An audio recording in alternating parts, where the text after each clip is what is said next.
Olá, né? Primeiro vídeo de 2024 que eu estou gravando, um pouco depois de ter terminado o doutorado, ter defendido minha tese, deu tudo certo. E eu decidi gravar esse vídeo para não deixar a ideia morrer, que eu tive essa ideia há um tempinho atrás, resolvi fazer, que é falando um pouquinho dos textos que mais me impactaram no doutorado, né? A lista dos textos está na descrição do vídeo, eu não vou falar exaustivamente desses textos, porque a ideia é que eu compilei textos em 3 grandes temas. Antes de eu começar, eu queria falar uma coisa. Eu sou da opinião de que na pós-graduação nós fazemos mestrado e doutorado e conduzimos uma pesquisa junto com o nosso orientador ou orientadora. Mas eu sou da opinião de que a pesquisa que nós conduzimos é apenas um pretexto que fornece contexto para que nós possamos aprender métodos de pesquisa. Então, o grande objetivo é que no final do mestrado e doutorado você adquira alguns superpoderes. E esses superpoderes basicamente é a capacidade de entender métodos de pesquisa, métodos de análise de dados, para conseguir de maneira independente se desenvolver depois disso. E até mesmo, se for o caso, mudar de área de pesquisa. Então, eu, por exemplo, estudei memória no doutorado, mas a ideia é que eu aprenda métodos e que isso se mantenha, né? Porque caso depois eu queira mudar de área, estudar um outro tema, eu tenha alguma autonomia para conseguir aprender sobre aquele tema, né? Aprender sobre um tema toma tempo, mas sabendo os métodos eu consigo interpretar a literatura de outras áreas. Então vocês vão ver que não tem nenhum texto aqui que eu estou recomendando que é sobre memória, propriamente dito, que foi meu tema de doutorado. E a ideia é essa mesmo, ok? E a ideia é falar sobre algumas leituras que eu gostaria que tivessem me recomendado, talvez mais no começo da minha formação, porque tiveram um impacto muito positivo sobre mim e, infelizmente, alguns desses textos eu li apenas na reta final do doutorado. Então, se eu tivesse lido antes, talvez isso tivesse moldado o meu pensamento de tal maneira que o meu projeto seria um pouco diferente. O primeiro tema que eu quero falar é sobre o uso da estatística em psicologia. Então, eu destaquei aqui um dos textos, que é o do Didier Renzer, de 1993, mas eu estou aqui recomendando basicamente 1, 2, 3, 4, 5 textos que falam sobre isso. E esse texto aqui do Didier Renzer eu falo um pouquinho mais nesse vídeo aqui, que está aparecendo agora o link no card. Então, se você tiver interesse em entender um pouco mais, eu discorro um pouco sobre esse capítulo de livro aqui. Esse é um dos únicos que eu acho que é capítulo de livro. A maioria dos demais textos são artigos, né? A propósito, um dos meus últimos vídeos foi falando de quantos livros eu li ao longo da minha formação, né? Na graduação, mestrado, doutorado, mas aqui eu não estou falando dos livros, né? Que eu estou falando mais de textos mesmo curtos, né? Ou artigos, ou capítulo de livro, no caso do Didier Renzer. Bom, basicamente o Didier Renzer fala um pouco, faz uma abordagem histórica de como que nós tínhamos duas abordagens na estatística, né? Uma do Fisher, por um lado, a outra do Neyman Pearson, né? Que tinham pensamentos distintos, inconsistentes entre si, mas ao longo do tempo essa abordagem foi se hibridizando historicamente e nós hoje fazemos uma prática meio estranha até, né? Meio ambígua, né? Que os dois lados talvez discordariam.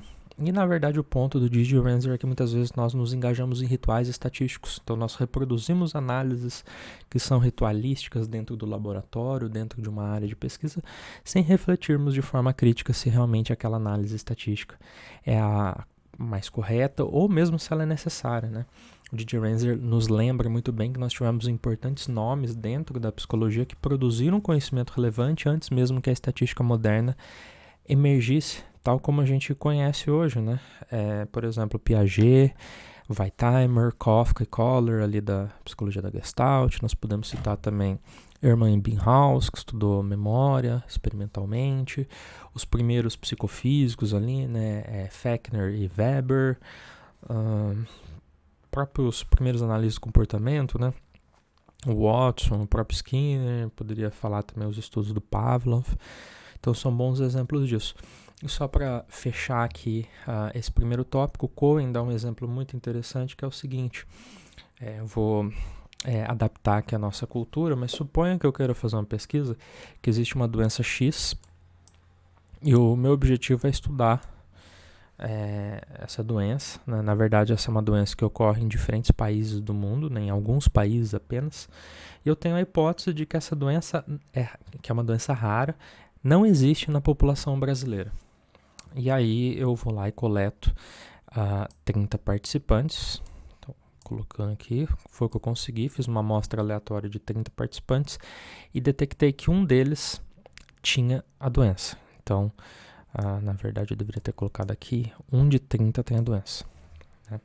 Fiz um teste ali, padrão, para diagnosticar essa doença e identifiquei que uma pessoa tem essa doença. E aí eu vou lá consultar uma pessoa que entende estatística, perguntando se eu devo utilizar, dado o meu tamanho amostral, se eu devo utilizar um Q quadrado, com a correção de IATS, né, que é uma correção ali para células nulas ali do meu teste estatístico, então é o IATS ou IATS, né, se preferir, escrevendo aqui.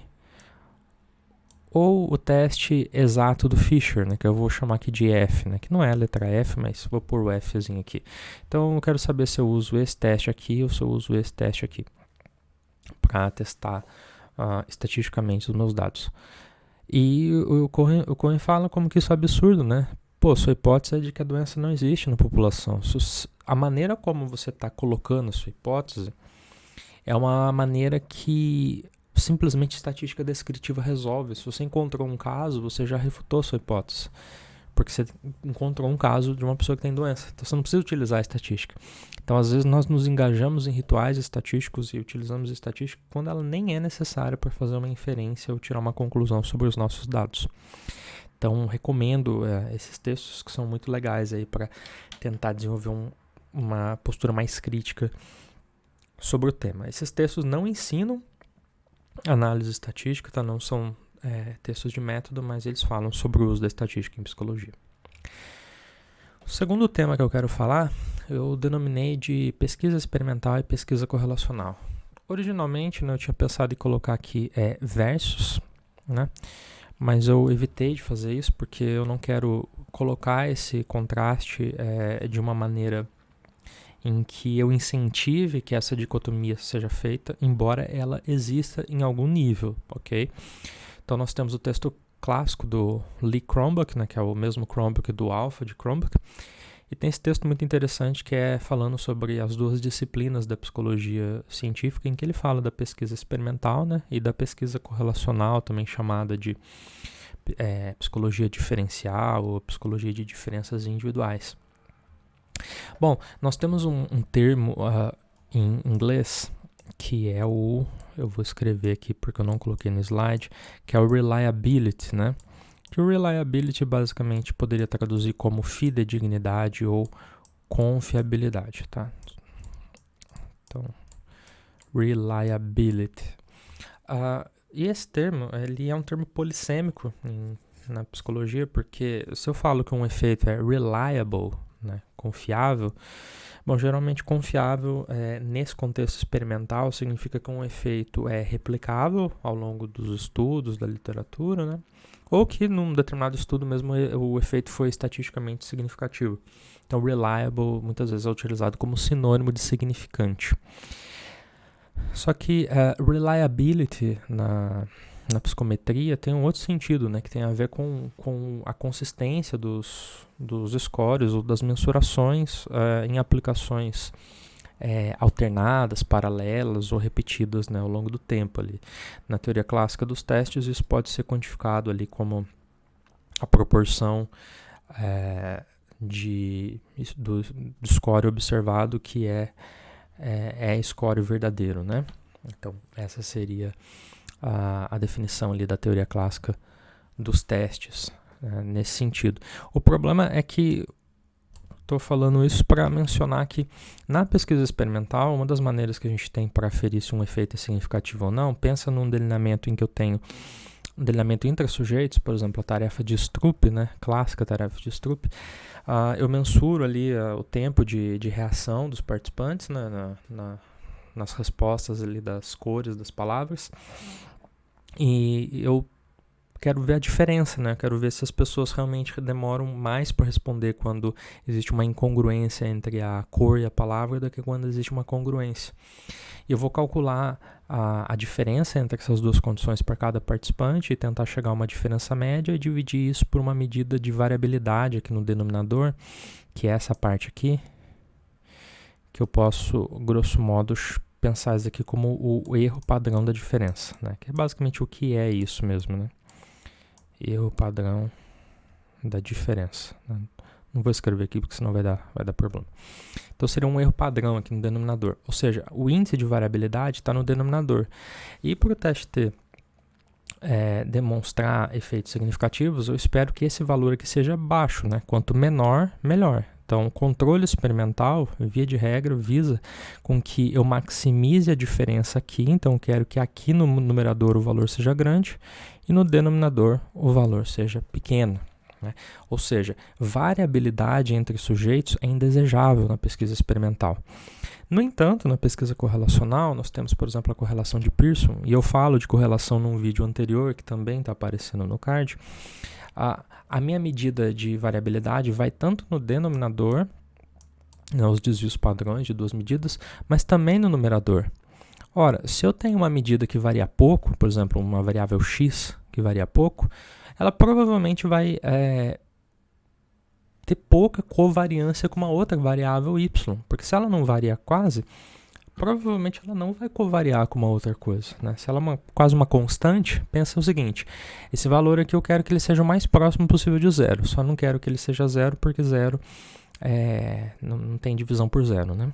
Mas se esse valor for próximo de zero, esse valor aqui t explode em direção ao infinito, certo? Agora, se esse valor é próximo de zero no denominador, significa que a covariância também vai ser próxima de zero, porque ela não vai conseguir covariar com uma outra variável se ela é praticamente uma constante, né? E acaba existindo um conflito. Por quê? Porque a pesquisa experimental busca minimizar diferenças entre sujeitos para maximizar diferenças entre grupos, enquanto que a pesquisa correlacional visa maximizar diferenças entre sujeitos para observar relações entre variáveis, né? E existe uma tensão entre essas duas áreas, porque uma determinada tarefa que é boa para identificar padrões grupais pode não ser boa para identificar correlações com medidas externas, né?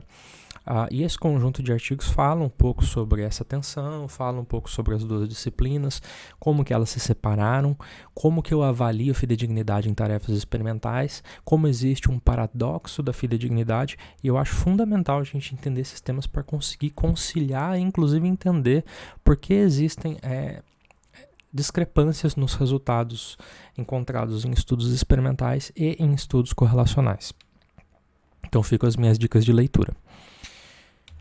Por fim, o último tema é o que eu estou trazendo mais referências, né? Lista grande, que vai estar na descrição, como eu disse, que eu chamei isso daqui de retorno ao pensamento intrassujeito, né?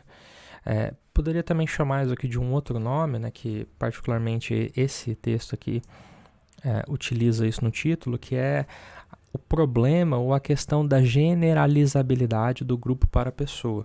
Então, boa parte das pesquisas que nós fazemos é com uma amostra, e não é com uma amostra de comportamentos simplesmente, ou com uma amostra de observações. É uma amostra de pessoas, de diferentes pessoas, né? Então, tem um grupo de pessoas, mas muitas vezes o que eu estou estudando é um processo que eu assumo como sendo intrapsicológico. Por exemplo, se eu estudo memória, que era o meu caso, memória eu assumo que é um processo intrapsicológico, ocorre na cabeça de uma pessoa, no cérebro de uma pessoa dentro do organismo.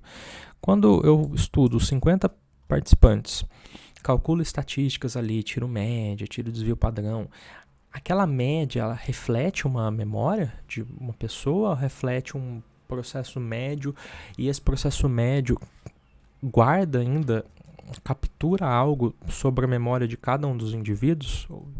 É uma questão filosófica importante, né? Que tem a ver com aquela questão sobre o uso acrítico da estatística em psicologia. Então, para dar um exemplo, eu vou utilizar Hamaker 2012, que é um texto que é um dos que eu mais gosto dessa lista aqui, inclusive.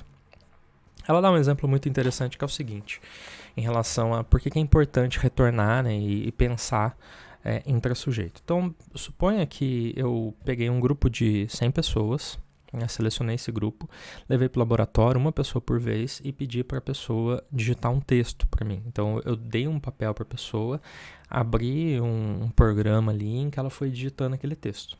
Né? Pessoal, digita esse texto aqui para mim. E aí as pessoas digitaram. Então, suponha que você pega um nativo digital que nasceu já mexendo no celular, tá com 20 anos agora e digita muito bem. Então, ele digita ali rápido. A acurácia dele vai ser alta, né? E o tempo de digitação vai ser baixo, né? Então, ele vai conseguir digitar rápido e mesmo assim ser muito acurado.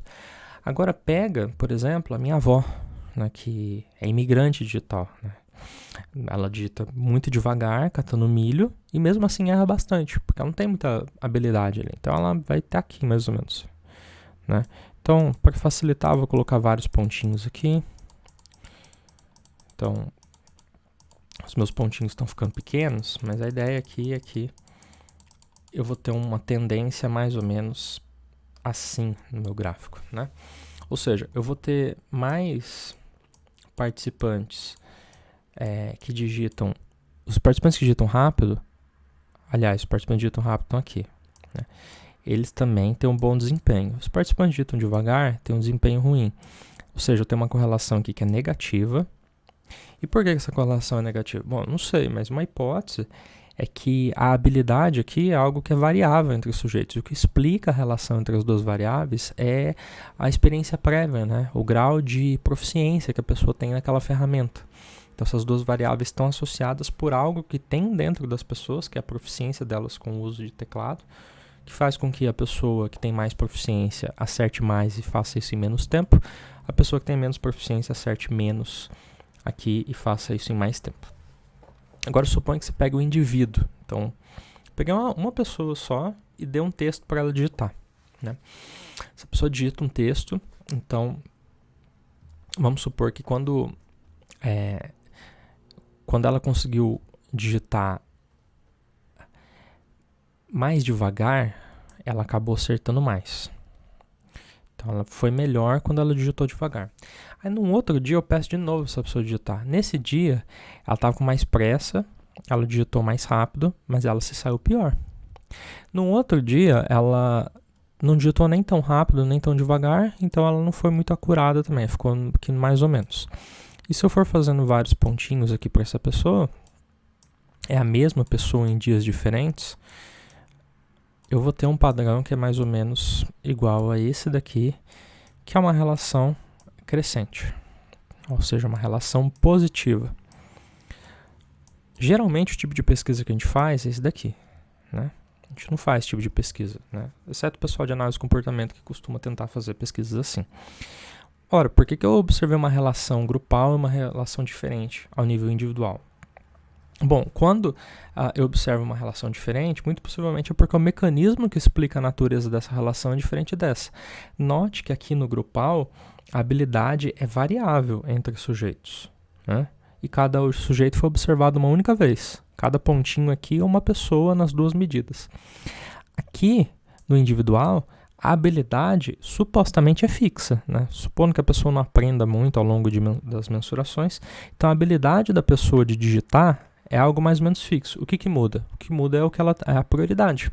Se ela está priorizando a acurácia, se ela está priorizando a velocidade, ou se ela está dando igual prioridade para os dois.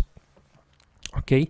Então, em geral, quando essas duas correlações aqui, as duas associações não concordam, nós temos um cenário em que não foi preservado um pressuposto que é chamado de ergodicidade, que significa que a relação aqui no grupo não é igual à relação para o indivíduo, para todos os indivíduos. Ou seja, essa relação grupal aqui, para eu conseguir fazer uma inferência nesse padrão aqui, se eu fizer essa pesquisa e eu quiser fazer uma conclusão, tirar uma conclusão para todos os indivíduos, eu preciso de alguma maneira demonstrar que para cada um desses indivíduos, se eu observasse ele múltiplas vezes, eu observaria um gráfico muito parecido para cada indivíduo, igual o gráfico do grupal. E é muito improvável que na psicologia isso aconteça. Esse é um bom exemplo para ilustrar isso, né? Em que a relação é distinta do grupal para o individual. E o grande ponto é, se nós queremos fazer inferência sobre memória, sobre aprendizagem, sobre motivação, que são variáveis eminentemente individuais, intrapsicológicas, como que eu posso fazer pesquisa grupal e garantir que a minha pesquisa grupal valha o resultado dela para o individual, sem que eu esteja incorrendo no que nós chamamos de uma falácia ecológica, de utilizar um nível de análise para tirar uma conclusão, fazer uma inferência sobre outro nível de análise, a qual os dados não apoiam aquela conclusão. Essa é uma questão. E essa literatura basicamente discute um pouco sobre isso e defende o retorno ao pensamento intrassujeito e a pesquisa intrassujeito e métodos que foquem no intraindividual, né? E não no interindividual, que seria aqui um outro nome para o nosso grupal, seria o interindividual, tá? Uma outra maneira de chamar isso, interindividual, e aqui seria intraindividual, né? Ok? E toda essa literatura que vai discorrer sobre isso, e eu achei muito legal pensar nisso, porque isso vale para qualquer área de pesquisa em psicologia. Ok, gente? Então, eram esses os tópicos que eu queria sugerir. Se você quiser ler os textos, veja aí na descrição e acesse os artigos, e leia e aproveite. Gostaria muito que alguém tivesse recomendado isso para mim. Espero que possa ser útil para alguém que venha assistir esse vídeo. Se você gostou, se interessou, ficou curioso, curiosa e quiser que eu discuta de maneira mais aprofundada algum dos artigos ou algum dos temas, me fala que eu posso pensar num vídeo específico para me aprofundar mesmo nesses assuntos que aqui eu só dei uma pincelada muito por cima, ok? Então é isso, muito obrigado a todos e a todos, um bom ano para vocês e até um próximo vídeo.